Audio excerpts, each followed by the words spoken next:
Welcome to the deep dive. You're here because, well, you want to get straight to the core of things, fast, and maybe with a bit of curiosity thrown in. That's the goal. Today, we're really diving into a topic that, let's face it, affects so many people. Anxiety. We've gone through quite a bit of material, expert insights, practical Yeah, guides. a lot of solids there. And our mission here is pretty clear. We Mhm. want to pull out the most useful, the most actionable strategies from these sources to help you build your own kind of toolkit for handling anxiety, whatever form it takes for you. Exactly. And the material we looked at, it isn't just theory. It's really grounded in practical, usable techniques. It gives you that foundation, sure, but the real power is in the what to do. Okay, let's get into it then. Based on these sources, what is anxiety really? And how's it different from just being scared? What's interesting, they draw a really clear line. Fear, they say, is usually linked to something specific, something right there, often outside, seeing that spider, or maybe a big work deadline looming. A clear threat. A clear and present danger, yeah.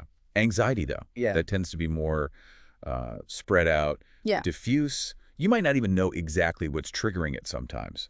It's often about what might happen, future worries, that feeling of unease about things being uncertain or maybe feeling like you're losing control. Ah, okay. So fear is like, whoa, look out, a bus. And anxiety is more, what if a bus comes out of nowhere sometime? Maybe.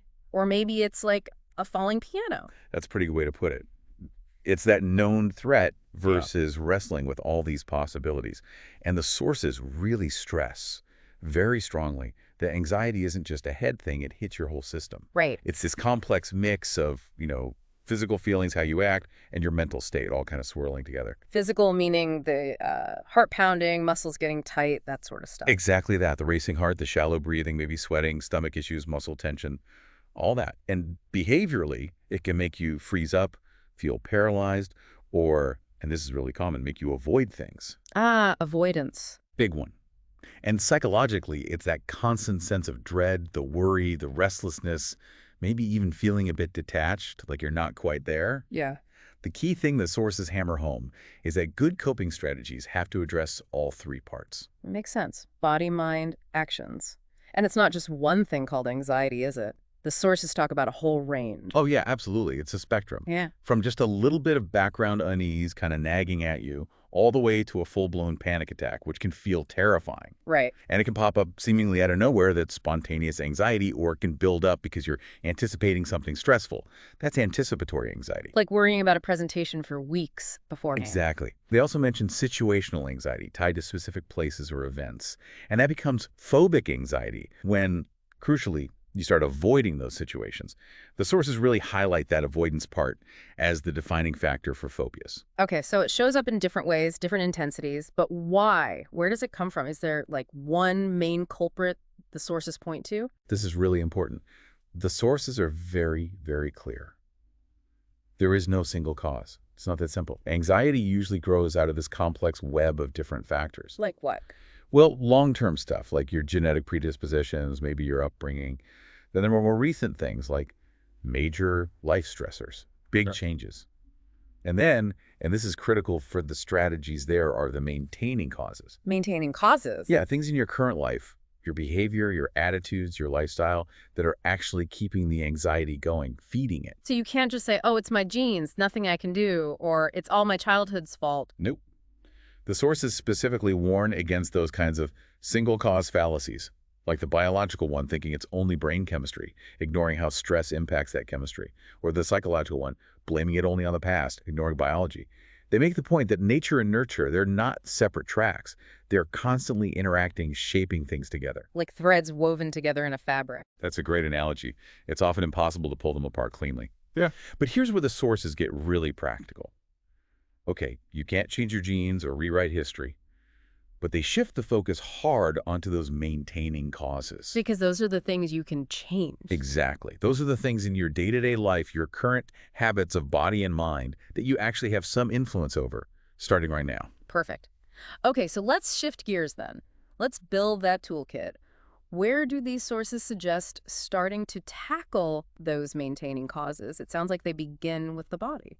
Yes, they really emphasize that powerful connection between how you feel mentally and how you feel physically. That sense of being constantly wound up, uptight, as they put it. Yeah, I think we all know that feeling. Shoulders up by your ears. Right. So they outline some really fundamental techniques to work directly on that physical tension.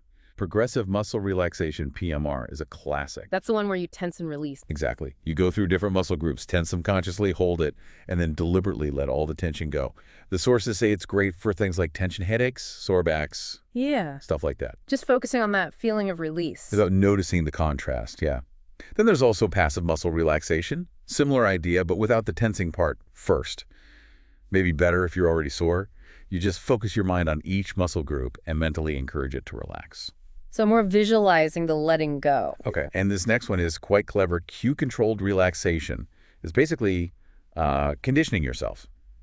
You pair a specific word, maybe relax or calm, with the physical act of relaxing, often using deep abdominal breathing. You practice it consistently, and eventually, just thinking or saying that cue word can trigger your body to start relaxing more quickly, on demand almost. Like saying, breathe in, relax, Yeah. and training your nervous system. That's exactly the idea the sources put forward. It's not just thinking nice thoughts. It's building a physiological response through practice. And you mentioned abdominal breathing. The sources stress why that's so important. Right, belly breathing. Yeah, because when we're anxious, we tend to breathe really shallowly up high in the chest. That pattern actually mimics the body's stress response, hyperventilation, and can make anxiety symptoms worse. Wow, so the way you breathe could actually be feeding the anxiety. It absolutely can be part of the loop. Abdominal breathing, where you inhale deeply so your belly expands, is naturally slower, more rhythmic. The sources suggest maybe counting like breathe in for 4, out for 4, perhaps a short pause. The real key they mention is doing it consistently. Over time, it helps change your body's default setting to something calmer. Okay, so we're laying a groundwork by relaxing the body, muscles, breathing. What about the mind? The sources talk about using imagination deliberately, right? Yes, guided visualization or imagery. So instead of letting your mind just spin out with worst-case scenarios, you actively choose to create peaceful, calming scenes in your mind's eye. Like picturing a favorite peaceful place. A beach, a forest. Whatever works for you. Something that genuinely brings a feeling of calm.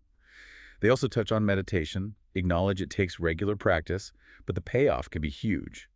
Often using the breath or maybe a simple word, a mantra, as a focus point, and even something simple like putting on calming music can help nudge your emotional state away from anxiety. And then exercise. The sources seem pretty emphatic about this one. They call it one of the most powerful and effective methods. Well, they really do. It's highlighted as a major strategy. Exercise gives your body a healthy, natural way to burn off that pent-up fight-or-flight energy. Completing the stress cycle. That's a good way to think about it, yeah. It helps metabolize the excess stress hormones, like adrenaline. And they note it's particularly good for reducing that anticipatory anxiety, the worry about what's coming. So it helps you feel less jittery and on edge beforehand. Exactly. Plus, the sources list a ton of other benefits. Just feeling better overall, sleeping better, concentrating more easily, maybe relying less on things like alcohol or other substances people sometimes use to cope with anxiety. And what kind of exercise is best? For anxiety specifically, they suggest aerobic exercise is generally the most effective activities that get your heart rate up and use large muscle groups like running, swimming, cycling, brisk walking, dancing. Things that get you moving. Right. And they tackle the common excuses too, I don't have time, too tired, it's boring. Yeah, the usual suspects. They kind of reframe them, like no time is really about priorities, is managing anxiety worth scheduling. Too tired. Well, often moderate exercise actually gives you more energy. Boring. Find something you actually like, or do it with music or a friend, or listen to, well, a deep dive maybe. There you go. Multitasking. Oh. Okay, so body relaxation, mental imagery, powerful exercise. What about what we eat and just how we live day to day? Crucial connection there too, according to the sources.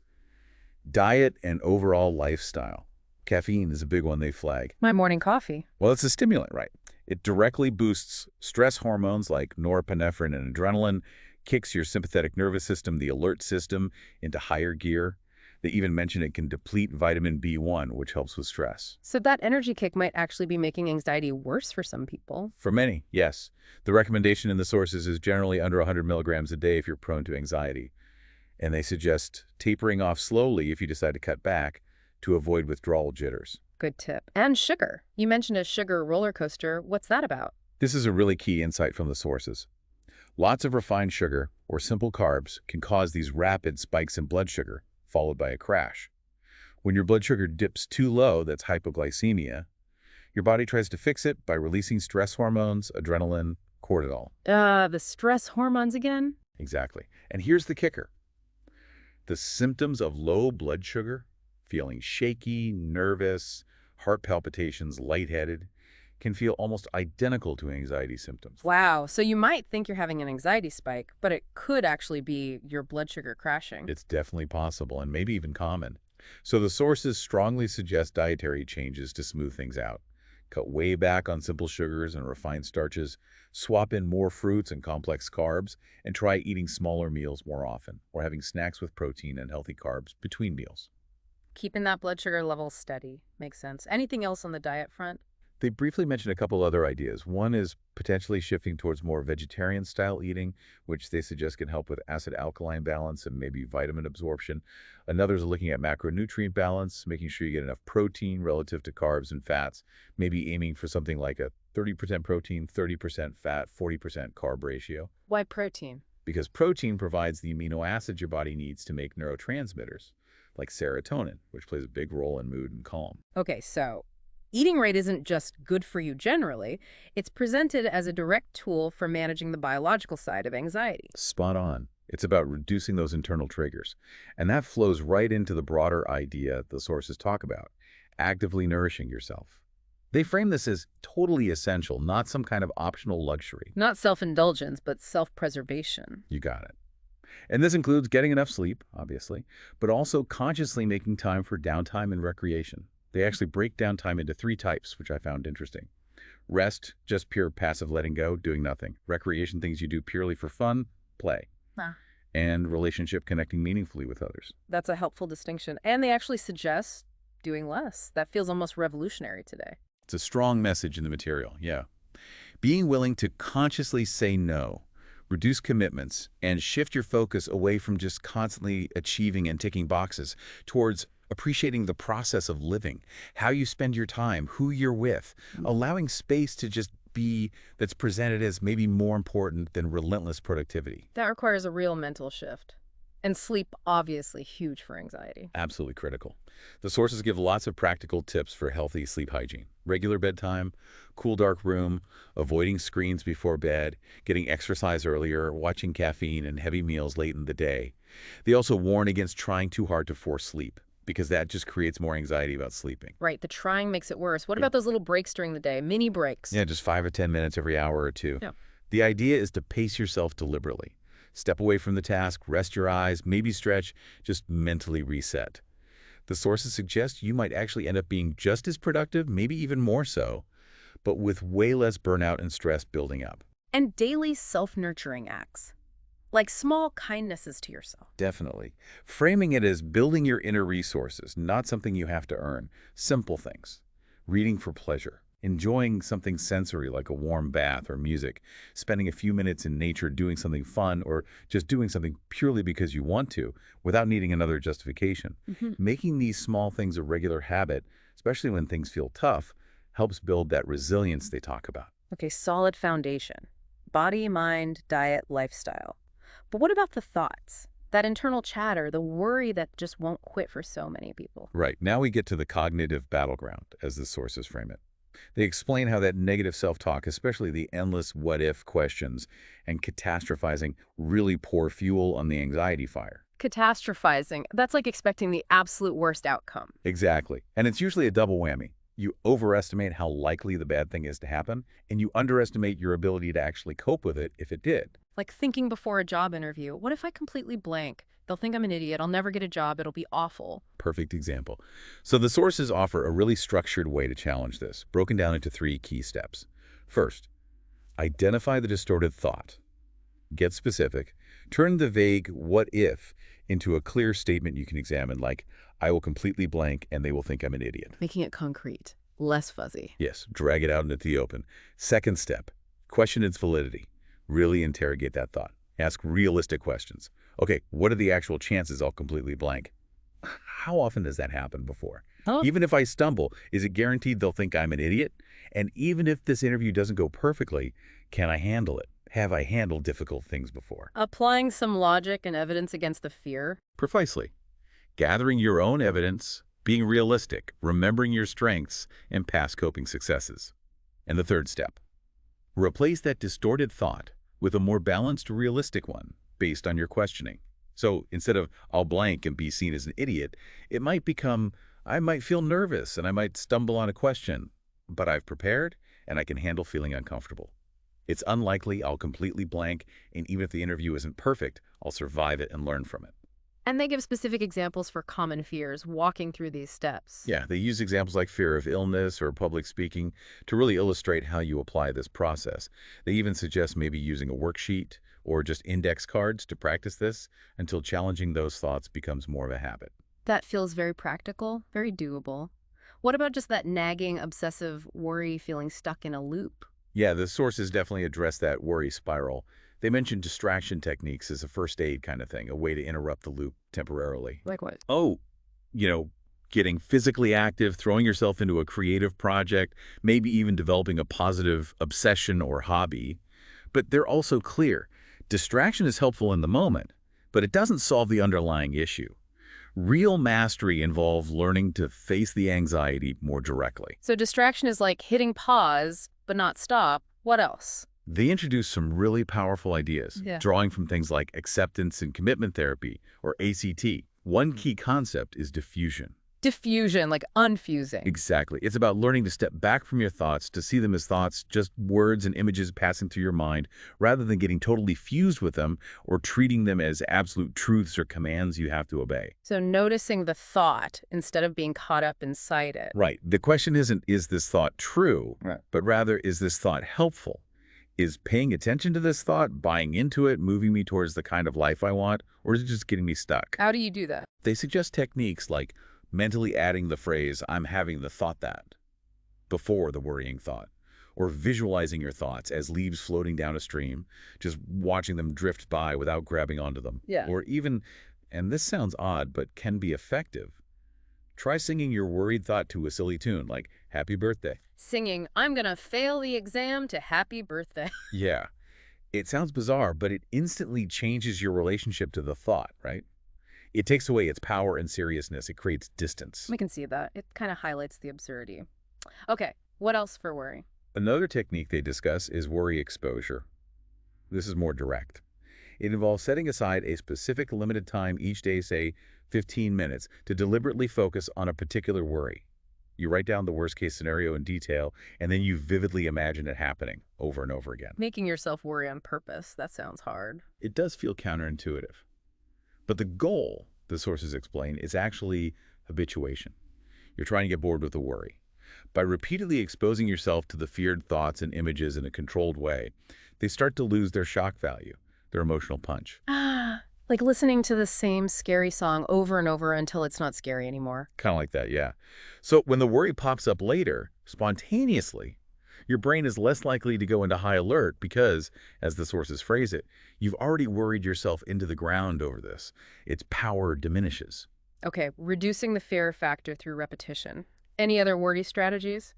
They mention simply postponing worry, like if a worry pops up, you tell yourself, okay, I'll deal with that during my designated worry time at 5 p.m., and then deliberately shift your focus. And critically, planning effective action. Taking action. Yeah. If the worry is about a genuine problem you can do something about, the very act of sitting down, breaking the problem down, brainstorming solutions, and making a concrete plan can be incredibly anxiety-reducing. It shifts you from feeling like a passive victim of the worry to someone who has agency, who's taking steps.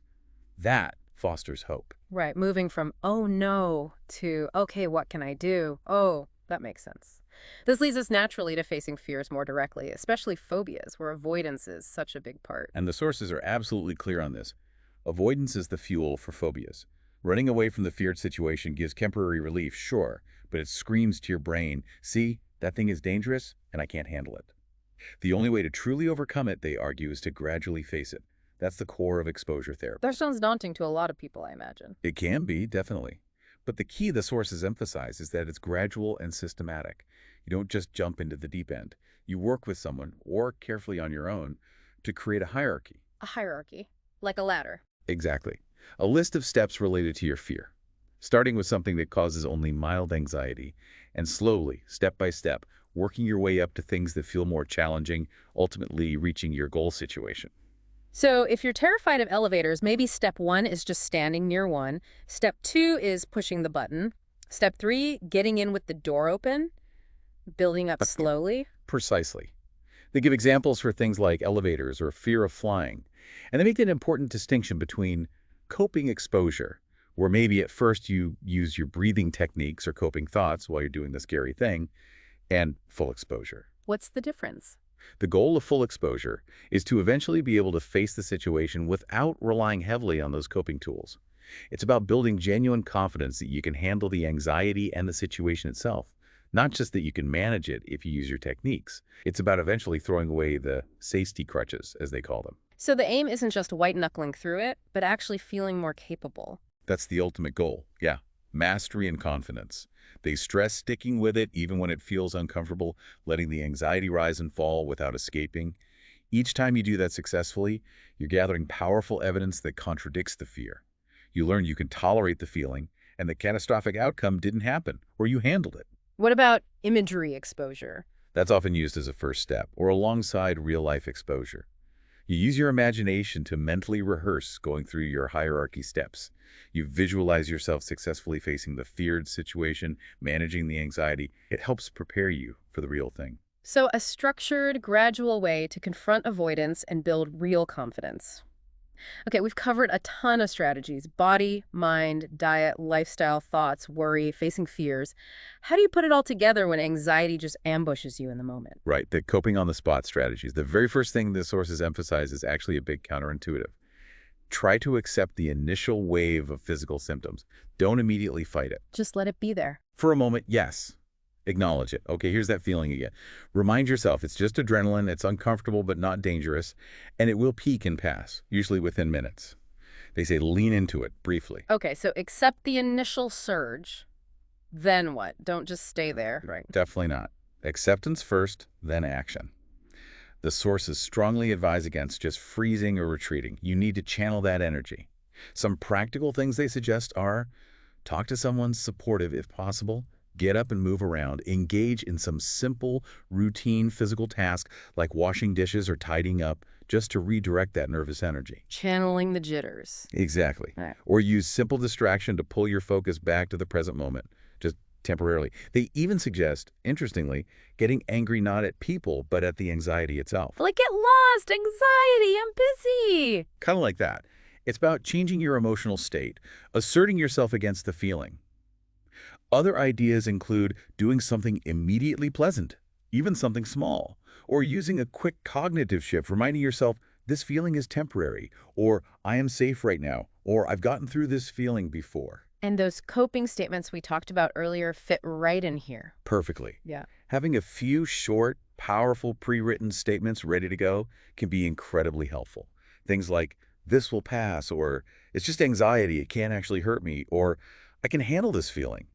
The sources suggest writing them on index cards you can keep handy. And related, but maybe deeper, are affirmations. Right. Affirmations are aimed more at shifting those deeper underlying core beliefs and attitudes that might be fueling the anxiety long term. It's a practice, something you rehearse regularly to gradually change your fundamental outlook. How does that work? It's about consciously replacing those ingrained negative thought patterns, like maybe this is unbearable or I'm not strong enough, with more positive, realistic, and empowering statements, like replacing this is unbearable with I'm learning I can cope better than I thought, or countering that why me, feeling with something like life is a learning process, challenges help me grow. So actively choosing thoughts that build resilience and peace. Exactly. The sources list some powerful examples. I am learning to let go. I am mastering worry. I choose peace over fear. I am building confidence in myself. They even provide a full script for overcoming fear that you could potentially record and listen to regularly, reinforcing these more helpful perspectives. You know, it feels like all these strategies really circle back to what the sources said earlier about why anxiety seems so common today. The crazy pace of life, the lack of clear values, sometimes feeling disconnected. They absolutely tie it all together at the end. That fast pace makes us feel fragmented, stressed, highlighting why things like rest, pacing, and downtime are so important. Uncertainty and shifting values can feed anxiety, and they suggest that simplifying your life can actually help you reconnect with what truly matters to you, which reduces that background hum of unease. And social isolation, feeling disconnected, that definitely makes us feel more vulnerable. And simplifying life can help combat that disconnection. That's a key point they make. Simplifying, whether that means literally downsizing possessions, being more mindful about media and phone use, spending more time in nature, learning to say no, reducing clutter, creates space. Not just physical space, but mental and emotional space. Space for what? Space for connection, the sources argue. Connection with family, friends, community, nature, and maybe most importantly, connection with yourself. They suggest that this kind of intentional simplicity fosters those connections and helps tackle the problem of anxiety at its roots, by directly countering that feeling of disconnection that's so pervasive. Wow, okay. So the toolkit isn't just about slapping bandages on symptoms. According to these sources, it's potentially about cultivating a way of living that's just fundamentally less breeding ground for anxiety in the first place. It's a really holistic picture they paint. Acknowledging the complexity, yes, but also offering so many tangible levers you can pull: physical, mental, emotional, lifestyle. We've certainly covered a huge amount of ground here, from really understanding what anxiety is and isn't to building this incredible toolkit. The physical relaxation, the exercise, the diet, the lifestyle changes, challenging those sticky thoughts, handling worry, facing fears step by step, coping in the moment, and even simplifying life. And the core message threaded through all these sources seems to be that while anxiety is tough and it comes from many places, you're definitely not helpless. There's so many tools available, and you absolutely have the capacity to actively manage it, to lessen its grip on your life. But like anything worthwhile, it takes practice, right? Consistency and persistence. It's not a one-time fix. No, it's definitely a journey of building skills and resilience over time. Which leads to maybe an interesting final thought. Go on. Perhaps, true freedom from anxiety isn't necessarily about eliminating every last symptom forever. Maybe it's more about learning how to show up fully for your life, to stay present and engaged even when things feel uncertain, because you trust that you have the inner strength and the tools you need to navigate whatever comes your way. That's a really powerful way to think about it. Building the capacity to navigate life, anxiety, and all. Thank you for joining us for this deep dive.